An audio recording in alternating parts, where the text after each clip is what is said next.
ఆత్మీయులకు నమస్కారం.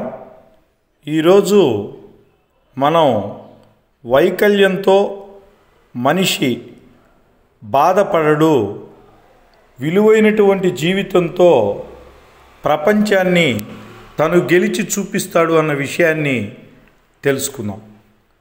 కోట్లాది మందికి మనోనేత్రాన్ని ప్రసాదించిన మహాత్ముడు లూయి బ్రెయిలీ.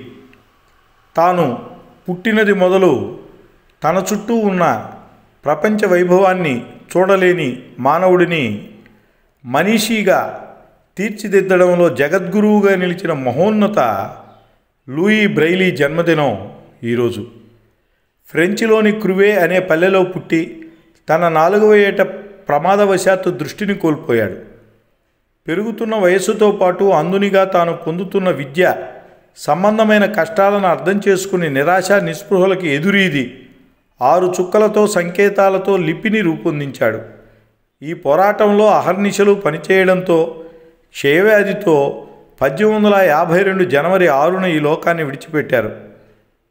కానీ ఎప్పటికీ తన స్ఫూర్తిని లిపి రూపంలో ఈ లోకంలోని కోట్లాది అందుల వేళ్ల కొనల్లో నిలిచి వారిలో ఆత్మవిశ్వాసాన్ని మేల్కొల్పుతూనే ఉంటాడు.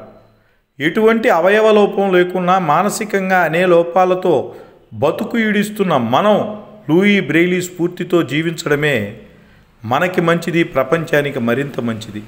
కామ క్రోధ లోభ మోహ మద మాత్సర్యాలను విడిచి మనమున్న సమాజంలో మనసున్న మనుషులుగా నడవాలి. లూయి బ్రెయిలీలా ఆదర్శవంతమైన జీవనాన్ని మన పిల్లల్లో నింపాలి.